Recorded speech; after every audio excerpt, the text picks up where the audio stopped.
Great. Great. Yeah, I can see that fine. Okay, enjoy the webinar, everyone.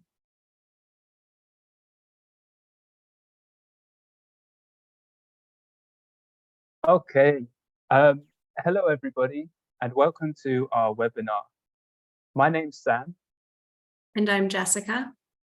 And today's session is called Motivating Learners, the Ideal L2-self and Secondary Learners.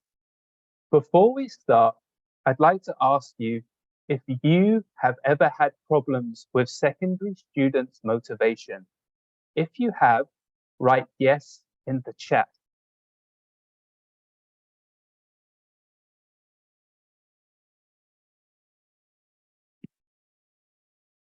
Oh, wow, lots and lots of yeses.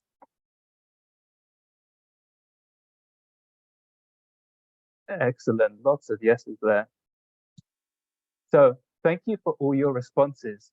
It looks like we've had similar experiences. So today we'd like to share with you action research we did on the ideal L2 self and trying to motivate our secondary learners as they return to the face-to-face classroom at the end of the pandemic.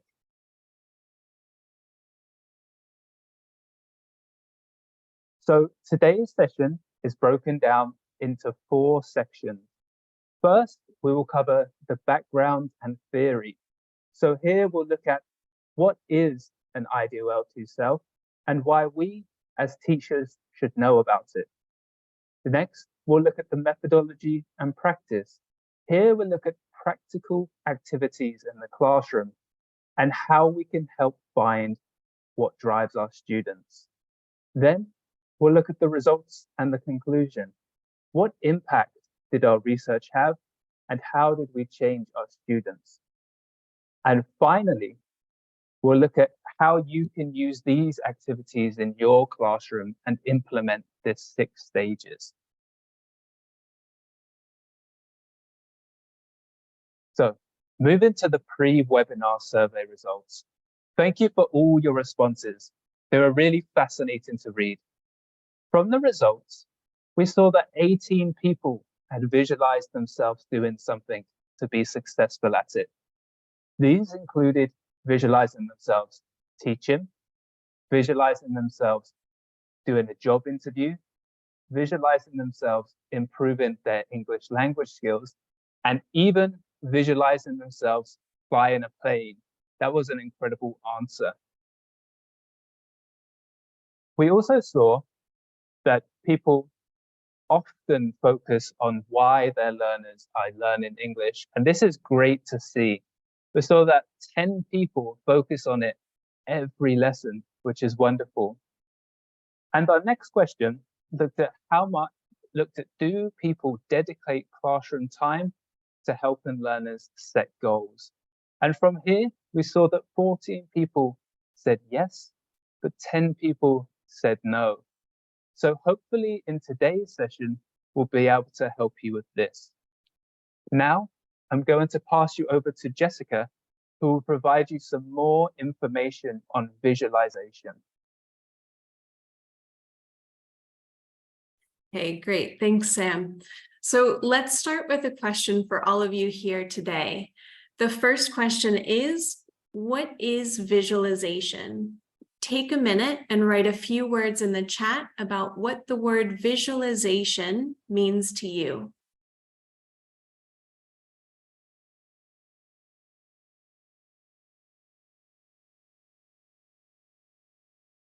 Okay, great. Some good ideas in the chat. We've got imagination, imagine something, imagine the future. Lots about imagination, to create an image of something. Good. Some really good ideas so far. Excellent. Thinking, drawing, seeing something. Yeah, great. Sam, can you click 2 times? So the definition that we're going to be using today is the act or process of seeing and forming a mental visual image. So that's almost exactly what you guys said in the chat, which is great. Some people think this is similar to daydreaming, but it's actually a very active process of constructing a picture in your mind. So again, in the chat, who do you think uses visualization to increase their motivation? Who do you think uses visualization to increase their motivation? I do. That's great. It's good to see people already using it. Lots of people saying everyone can use it. Businessmen, businesswomen, young learners, all, I think, athletes, teachers. I do. Oh, that's great. High achievers. All right, very good. All right, Sam, can you click to reveal? So you guys said it. Everyone can use visualization, but a lot of CEOs, entrepreneurs, and professional athletes actually use visualization to help them create a path towards success in achieving their goals. So one more time in the chat, question number 3, write a few words to answer, why do you think visualization can be a powerful motivator? And has it been motivating for you?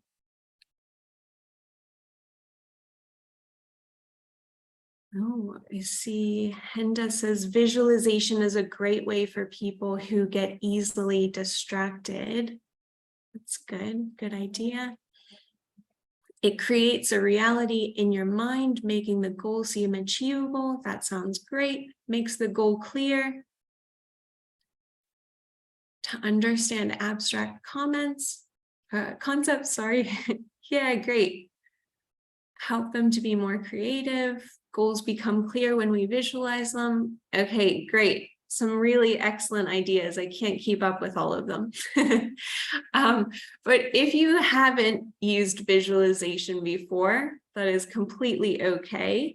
In the next slide, we're going to give it a try.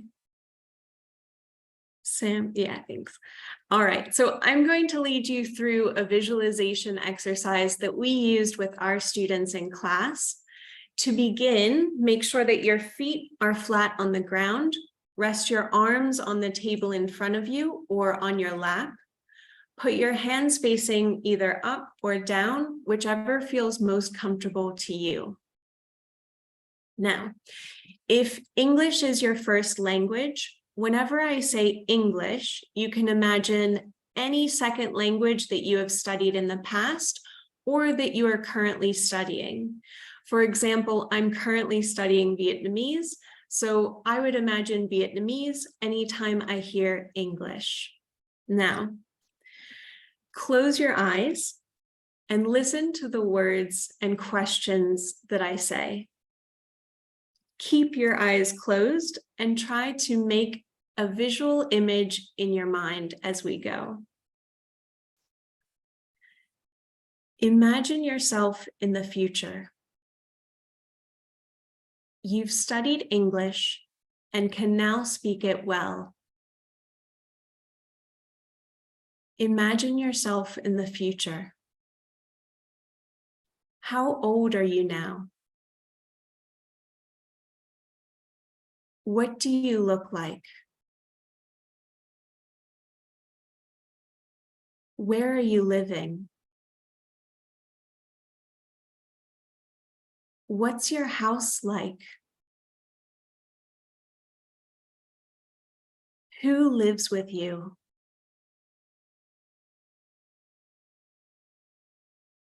What job are you doing in the future? Why do you enjoy it?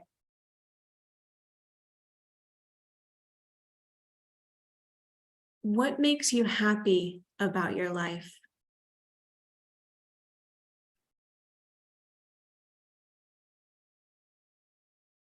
How is English useful to you now in the future?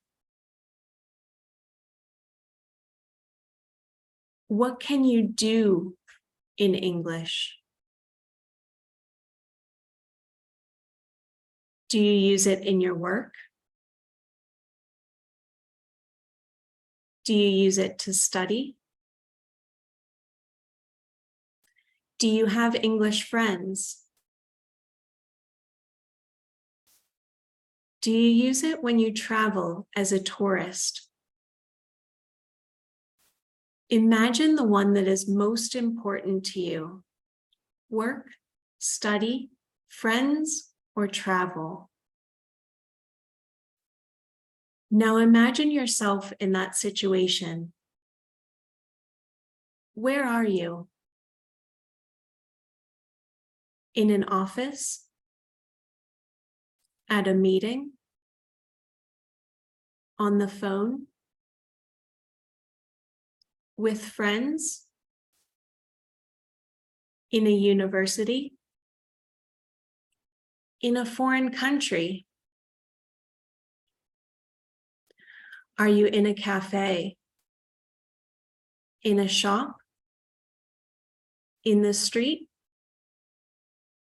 At a station? Choose one place. Where are you?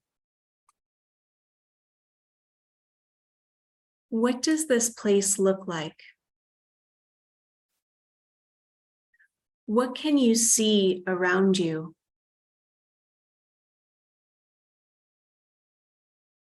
How many people are there? What do they look like?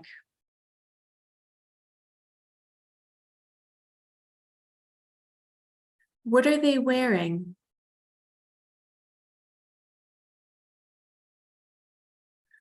What can you hear in this place?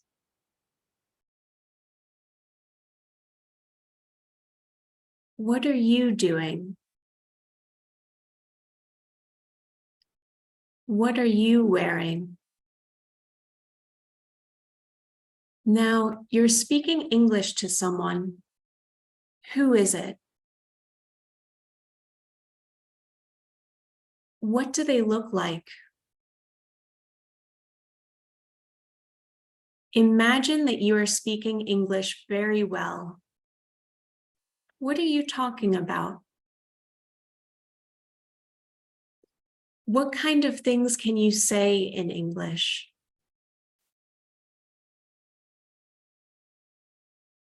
How do you feel speaking English? And how do people react to you? Okay, now open your eyes, but try to keep that image in your mind. And in the chat, I want you to either write something that you saw in your visualization, or write if you would like to try this with your own students.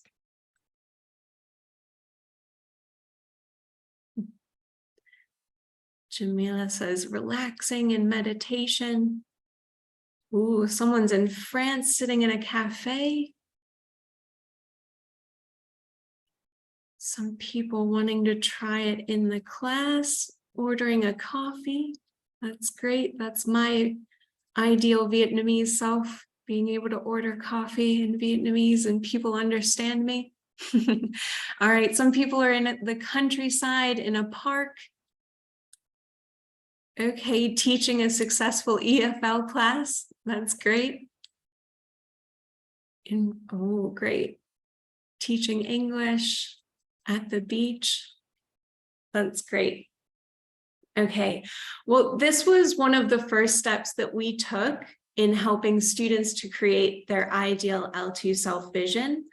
After this visualization, learners wrote a rough draft about what they saw and how they saw themselves using English in the future. Sam's going to talk now about the theory behind our study before we move on to the other activities we used in the classroom.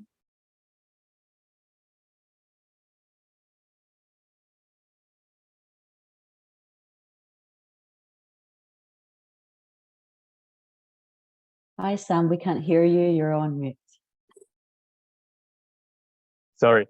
Let's turn to our theory. All our work is based upon the L2 motivational self system. So let's take a look. What is the L2 motivational self system.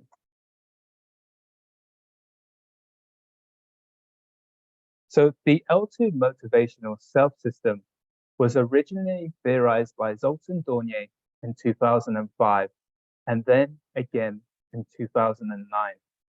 Dornier notes that there are 3 components to the L2 motivational self system. The first component is the ideal L2 self. This is the learner, this is the person we would like to become when we speak in L2. For example, this is your learner in the future doing their dream job or going to the university that they want to go to. The next component is the ought to L2 self. These are attributes one believes they ought to possess to meet expectations and avoid possible negative outcomes. For example, these are expectations put on the learner by their friends, by their parents, or even their teacher. And the final component is the L2 learning experience. These are motives related to the immediate learning environment and experience. For example, the impact of the teacher. Do they have a good teacher? The curriculum. Does the curriculum meet the needs of the learner? The peer group. Do they study with their friends? And the learner's experience of success. Do they feel successful learning English, or do they regularly experience failure? So this theory has been validated in countries such as Japan, Iran, and China. So I want you to think about where you are. Which of these 3 do you think motivates your learners the most? Number 1, 2, or 3? Write your answers in the chat.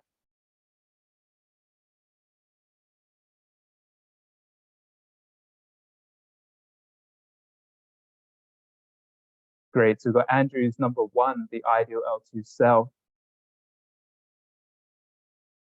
Excellent, Fatima's number 3. Excellent, Fiona number 3 as well. My number 3. Excellent, a real mix here. Lots of different answers.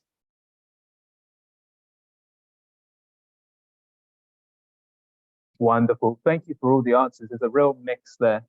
So we decided to focus on the ideal L2 self. A learner's ideal L2 self is motivating as they try and address the difference between where they currently are with their English language ability and where they want to be in the future. So with this in mind, we'll focus on developing a learner's ideal L2 self through classroom activities today.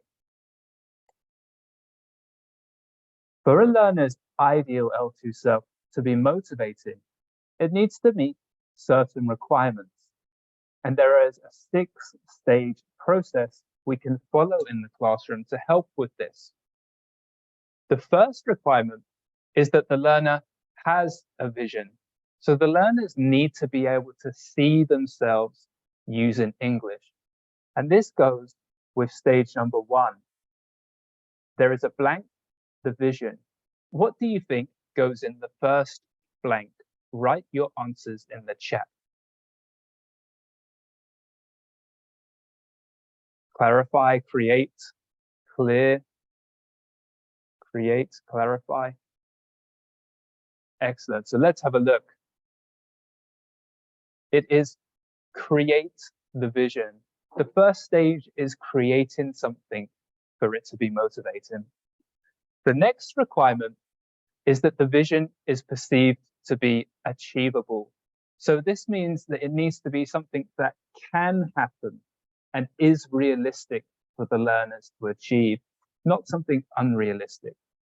And this is done in stage 2 in the classroom, substantiating the vision. So putting more information into the learner's vision. Then this next requirement is that the learner is aware of the negative consequences of not achieving the vision. So these could be some examples like not getting into the university they want to go to, not getting their dream job, or not achieving the mark they want in the proficiency test. All of this is done in stage 3 in the classroom, counterbalancing the vision.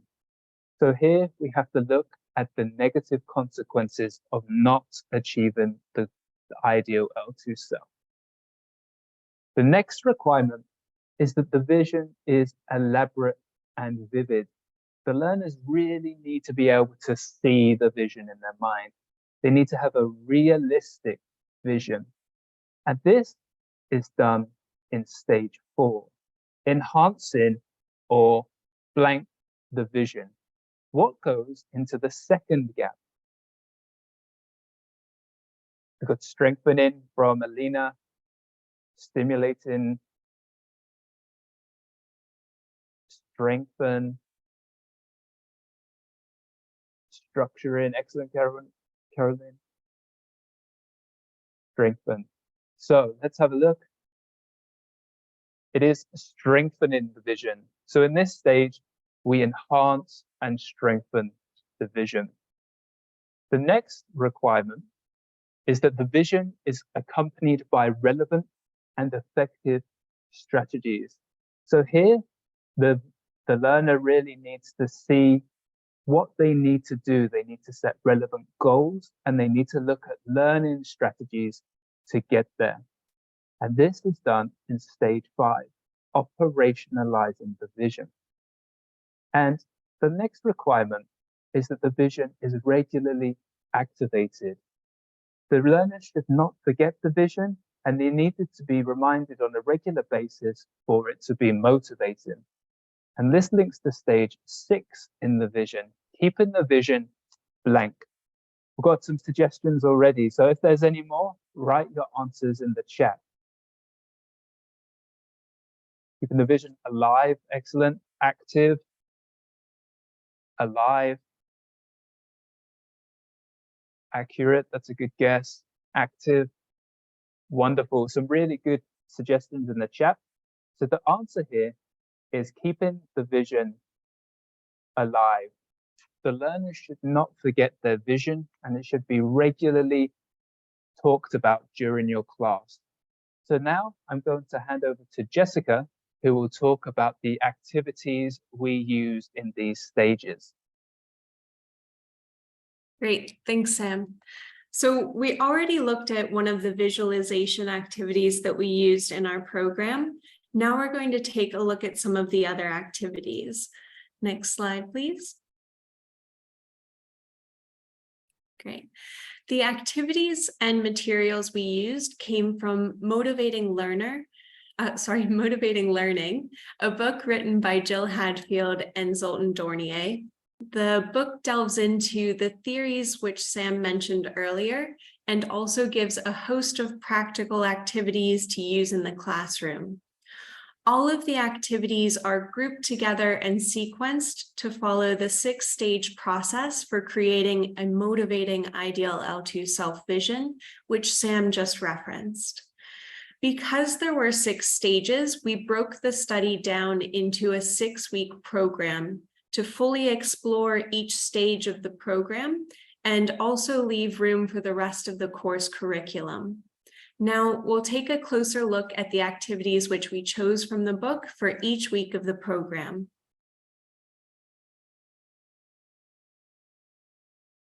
Next slide, please.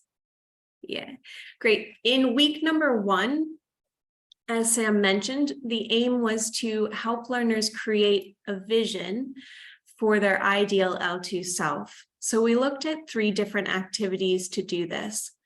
In the first activity, which was called Future Alternatives, learners read different examples of ideal L2-self visions.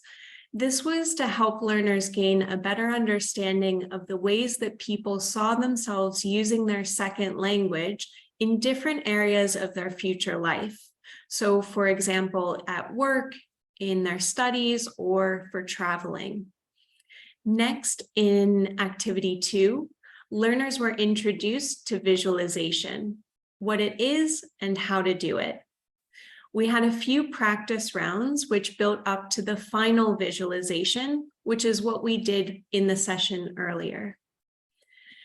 After the final visualization, we moved to activity 3, where learners wrote a rough draft about what they saw in their visualization.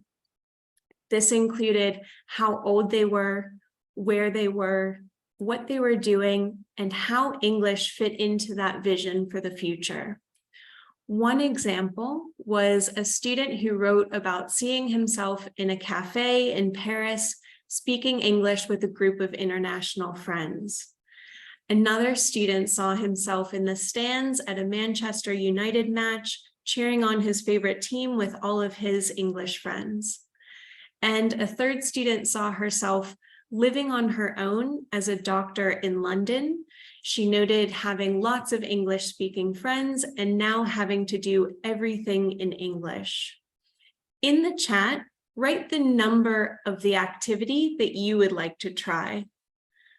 Number 1, 2, or 3. Which one would you like to try? I see a 3, couple of 3s, a 2, a 1. 2s and 3s look like they have the majority. Couple of 1s in there, that's great. Great, all 3, that's good. They do work really well with each other. I see a couple more 3s and 2s. 1, 2, 3. Okay, great. Okay, awesome. So moving on to week number 2. Next slide, please. Yeah, in week number 2, the goal was to substantiate the learner's vision. So this stage was really about making sure that the vision felt achievable for our learners. We did this with a series of reality checks. In the first activity, learners looked at an example of an ideal L2-self vision and everything that that person wanted to be able to do in their second language. The students sorted these goals into different categories based on how achievable they felt they were for the time that the person had to study Greek before traveling to Greece. Learners then applied this to their own writing in activity 2, where they looked more closely at their rough draft from week 1 and thought about what they had written, making sure that it was realistic and achievable for the time that they spend studying English and the deadline that they set for themselves based on the age or the life stage they were in their visualization. So using all of this, we move to activity 3, where they edited and revised their vision to make sure that it was as achievable as possible. So for example, the student who wrote about wanting to be a doctor in week 1, she started to reconsider the age at which she would be able to be a doctor living on her own in downtown London. Next, in week number 3, we had to counterbalance the learner's vision. So in the first activity, students looked at barriers and things that get in the way of learning and achieving their goals, such as laziness, lack of time, lack of confidence, or overcommitting to too many things. Then in the second activity, students thought about past experiences they've had facing these barriers and thought about ways and strategies for overcoming them in the future. Then in week 4, the goal was to enhance and deepen the vision. Students did this in activity 1 by posing for a selfie as their ideal L2 self, using props and a background they selected to make the vision more concrete and more tangible. For example, the student who envisioned herself using English as a doctor in the future chose a background of the inside of a hospital wing where she was speaking to a patient in English. Some of the props that she brought in were a white coat and a clipboard to make the future selfie feel more realistic. Another student saw herself as a pilot in the future, so she brought in her dad's pilot hat and set up a picture, a background showing the inside of a plane cockpit where she was giving her first announcement to passengers on her first ever flight. And one last example was a student who was looking more to his immediate future. He saw himself playing Call of Duty with people from all over the world and speaking with his teammates in perfect English so they understood the plan and how they were going to win the game. His future selfie included him wearing his headset and holding his controller in front of a background of a scene from the game. Students captioned their selfies and then shared them with other students in class. In the second activity, it was also a creative one. Students wrote a poem about their future L2-self vision and shared it with other students in class to make their vision as vivid and elaborate as possible and to keep their motivation high. Now, in the chat, write the number of the activity you think our learners loved the most from the two on the screen. Do you think they liked number 1, my future selfie, the most, or number 2, poem of my future self? See lots of ones. I see 1, 2, a 1, of course. Yeah, I think, oh, I see another 2, but I think the ones might have it. Both 1 and 2. Yeah, I think they liked both. They liked being creative with both, but definitely number 1. After the whole program was over, a lot of learners kept referencing the future selfie as being one of their favorite activities from all 6 of the weeks. So now Sam's going to tell you a little bit about week number 5 and 6. Thanks, Jessica. So let's have a look at week number 5. This week was designed to operationalize the learner's ideal L2 self through goals and using learning strategies. Students looked at practical steps they can now take to become the ideal L2 self they envision. This included looking at how much time they have to study in and practice in English and how they manage that time. They also researched and shared self-study techniques and activities to operationalize the vision and move it from a dream to a reality. The first activity involved the learners setting goals that they wished to achieve by the end of the course. These goals needed to be smart to help the learners work towards them. For example, one student said they wanted to learn 5 new words a week. Another said that they wanted to feel more confident in class. And another said that they wanted to improve their knowledge of the past simple. In activity 2, the learners worked together and brainstormed.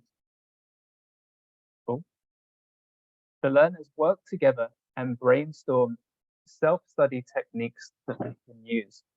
These included keeping a vocabulary diary, listening to English podcasts, and watching YouTube videos. Next, in activity 3, the learners considered how much time they have to learn English and use the cake as a visual representation. The learners divided the cake on how much time they have to do homework, how much time they have to study in class, and how much time they have to self-study. And finally, in activity 3, they had to make a poster to advertise a self-study strategy for the class. The self-study poster had to be persuasive and had to get students to want to try it. The learners looked at, one learner made a poster to advertise making English podcasts, and the other poster made a poster to get people to start keeping an English vocabulary diary. The learners then went around and voted on their favorite study skill. Finally, in week 6, we tried to help keep the learners' vision alive, and this was done through visualization and writing. The first activity involved the learners writing to their present self, pretending to be their future self. This letter thanked them for all the hard work they had put in. Our learners loved this activity.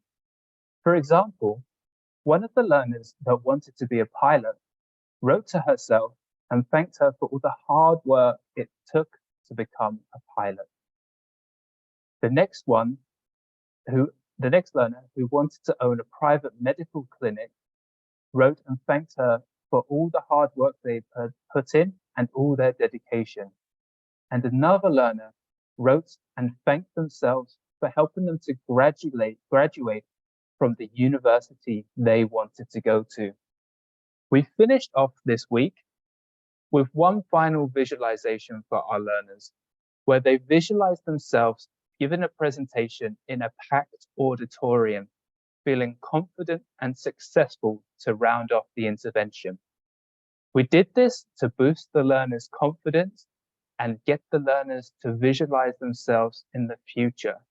So look at activity number 1 and activity number 2.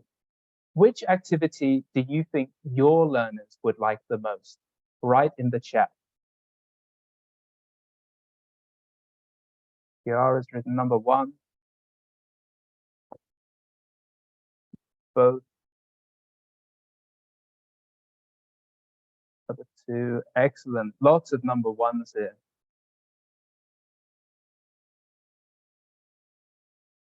Excellent. Okay, a real mix of answers there, but our learners really love activity number 1. So we've seen the activities that we've used and the stages that it took. Now I'm going to look at the results of these 6 weeks. What do you think happened to our learners at the end of these 6 weeks? How do you think their motivation changed? Write your answer in the chat.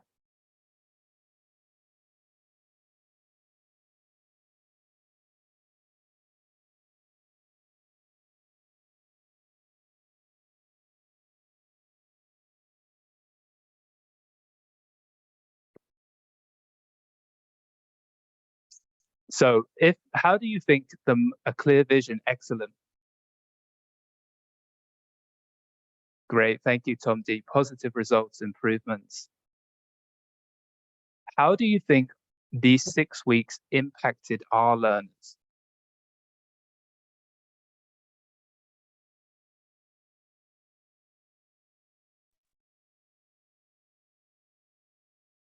Absolutely, develop their self-confident, motivated. So let's have a look at the results. Before we look at the results, I'm going to tell you how we collected the results from our learners. Before the 6 weeks, we gave our students a questionnaire which measured their ideal L2-self, confidence, and language anxiety. Then, after the 6 weeks, we gave the learner the same questionnaire. By comparing the results from the questionnaires, we were able to see if the 6 weeks had met their intended aim. A third open-ended questionnaire was handed out after the 6 weeks. This allowed learners to expand upon the impact of their 6 weeks and really reflect on any changes they saw in themselves. So let's take a look at the results. So the first result was that the learners had increased their ideal L2-self vision. This was great, as this was the purpose of the 6 weeks. The next result was that the learners reported feeling more motivated and described more engagement with the learning process. For example, one student said they now listen to English podcasts in their free time. Another said that they studied for an English test rather than cheating, which was great to see. Our learners also said that they felt more confident and they were sure they could now achieve their goals. They also commented that they had a realistic goal for the future and a way to achieve it. This was great, as this is something that's maybe not regularly discussed with secondary learners. And finally, the learners noted that there'd been increased vocabulary and that they'd increased their speaking skills as well. This was wonderful to hear, as not only had we increased the learners' motivation and confidence, but we'd also boosted their English language level, which was really, really good. So you've seen the results from us. Let's take a look at what our students said. So here are some of the quotes from our students. One student said, "It helps me remember why I'm studying English." Another student said, "It motivated me a lot because I visualized myself using English in my dream job." Another, "I think that visualizing your future self will help you think about what helps you to achieve what you want." Another quote was that a learner said, "I feel much more confident and less anxious about people's judgment." And finally, a learner said, "It was actually a fun way of improving ourselves and to set goals of our own with the help of our imagination." So, do you think these activities would have a positive impact on your learners? Write the answer in the chat.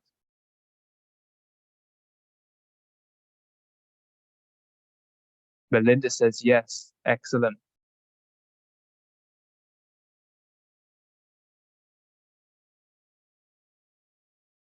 That's great, lots of yeses, this is really good to see. That's great. Okay, thank you so much for the responses. I'm going to hand you over now to Jessica, who's going to provide the conclusion. Great, thanks, Sam. So to conclude our session today, we have a few lessons learned that we'd like to share with all of you from our experience. Next slide, please. First, we felt that the study had a very positive impact, not only on our students, but also on us as teachers. We were trying something new in the classroom and seeing very positive results. Students also saw an increase in their ideal L2-self vision, as Sam mentioned, and students reported a boost in their confidence, their skills, and their motivation, which was the main goal of our study. Second, we found that the practice of visualization helped our students not only see their ideal L2-self, but also helped to enhance their creativity in other classroom activities. And finally, the study gave our learners the opportunity and the time to think about how they want and need to use English in their future. More often than not, secondary students are studying English because their parents see the value of English for their future. But this project allowed our students to see and decide for themselves how English would help them to be successful in achieving their goals in the future. So this project and the activities had a very positive and notable impact on everyone involved, and we really hope that you'll give the activities a try in your own classrooms. Now we've got one final question for all of you. Next slide. Yeah. So on a scale from 1 to 10, 1 being not likely at all, and 10 being definitely going to try it, how likely are you to try any of the activities from today's session in your own class? Got an 11. That's great. 12. Okay, great. Lots of 10s, lots of high numbers, which is great. Gotten 100. That's off the charts. Okay, great. Well, we really hope that you enjoyed our session today and that you can walk away with some ideas of how to spark your own learners' motivation in the classroom. If you have any questions, we'd be happy to answer those now. Sam, click one more. There you go. Hi, thank you so much, Sam, so much, Jessica. Yeah, that was full of activities to try. So we'll move on to the questions. Lots of people have already put questions into the Q&A box, but for anyone who's watching on social media, you can also write questions there. We'll try to take a look, and it's not too late to write a question in the Q&A box now. If you don't mind, Sam, you can stop sharing your screen now, and we'll go to... Yeah, absolutely. There you go. So let's take a look. One person, Nuran, asked something that I was thinking myself. They ask, do you use these activities in the beginning of a session, or what part of the session do you use them in? Yeah, I think that would help teachers set this up better. How did you use it? Would you like to answer that one, Jessica? Yeah, sure. So like we said before, we broke this into 6 weeks. And then over the course of the week, we designated one session to being devoted to building their ideal L2-self. So the activities that we talked about all ranged in length, but the amount of time that we spent each week on the ideal L2-self was anywhere from 55 minutes to 75 minutes. So it would fit within a session, depending on how long your sessions are. We were teaching twice a week for 90 minutes each session. So we just decided one session a week would be devoted to that. Whether it was the first or the second session, it didn't really matter that much. And also to expand on that, really recommend that it's done quite close to the start of term. So we did ours at the beginning of term 1 for our learners, just as they come back to face-to-face, because in the 6th stage is keeping the vision alive. So if it's done at the start of term, then we can reactivate that vision throughout the academic year, which keeps it as a powerful motivator. Yeah, that seems to make sense. It's like setting them up for success during that year. Okay. Yeah. And I suppose if teachers don't have class periods that are so long, I mean, could they do an activity, maybe one activity each day, something like that? Yeah, absolutely. I think for us, for the activities, it depends on the context that you're working with. We were lucky to see our learners 3 hours a week while we were doing this, so we could dedicate an hour. But all of these activities could be shortened. You could look at the weeks look at the stages and use one activity from these, or expand the program over a longer period of time. So maybe 1 week you do the visualization and writing. The next week you just look at the barriers. The week after you do the revision. So kind of spreading it out a little bit longer and maybe putting it into more bite-sized chunks into the syllabus. Oh yeah, that's good advice for the teachers watching. Okay, I've got another question from Sagir or Sagir. Sorry about pronouncing your name. And Sagir works in the primary school in their village, and asking, do you think they're suitable for students in primary school? So, I mean, in lots of countries, primary school might stop at 11 or 12. What kind of age do you see as the youngest possible age to do this with? Sam, I think some of your students were 11. Oh, Yeah. Is the youngest. So I did it with 11-year-olds, and I think that was when some of the visions were slightly unrealistic, and it did take a little time to kind of think about actually what is realistic. I'd say that maybe primary school is a little too young, as often the future would be quite abstract for them, and to imagine themselves 20 years in the future is quite difficult. So I'd say from the teenage years, 11 upwards, I think you'd see success with it. And we did it across multiple classes. So it became more salient for our learners that were about 16 to 18. This is when it really started to be impactful, and you started to see some really interesting goals for the future. With the younger learners, it took a little bit more time and a little bit more revision to start for them to see realistically when they're going to be learning English.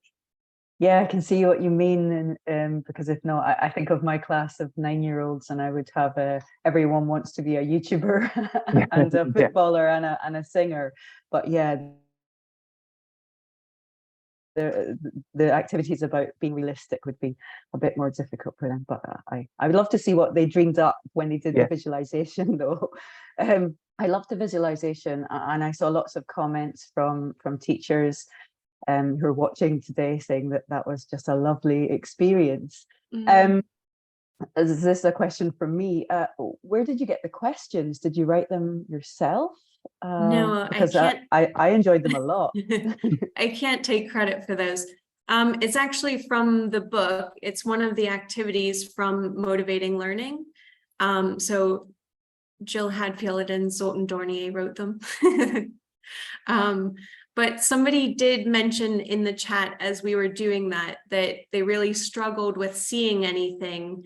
And I wanted to comment on that. It's not unusual the first time that you try visualization to see nothing. And some of our students actually experienced that, and that's completely okay. How we addressed that was once they had their eyes open, giving them some probing questions to think about with their eyes open, and then later they can imagine themselves in that situation so they can start to build that picture in their mind. But this was maybe the third visualization that we did in class. We did some warm-up rounds as well, so that by the time they got to that final visualization, they were kind of primed for it and ready to make some images in their mind.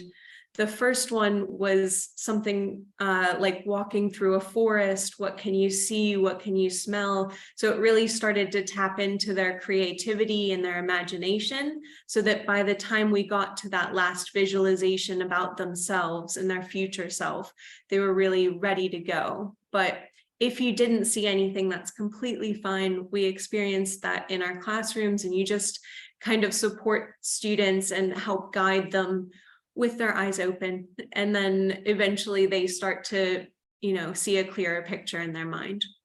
Oh, great, thank you. Let's see a question from Kushik, who must be an English teacher and a science teacher, and they ask, do you think these ideas could be applicable to a science classroom, and I suppose other types of classroom, like a PE classroom? Could visualization be used in all classrooms in school? I think that's a really interesting question. I guess if we reflect back on the first question we asked about who uses visualization, and lots of it was about professional athletes, businessmen, CEOs. So I think there's no reason why these classes couldn't use them. I think it would have to be edited for the class, and I'm not much of a scientist, so I'm not sure how I would edit that. But I definitely think because it's been used with professional athletes, it could definitely be used for PE, for example. I know that Tom Daley, the British diver, often visualizes himself completing the dive before he does it. So I think that in PE, it could definitely be used, and I'm sure it could be used in science, but I don't have enough knowledge about science to be able to say how it would be used. Yeah, fair enough. But yeah, I can see that it could be. So if you're a different type of teacher watching, try it out. So we're coming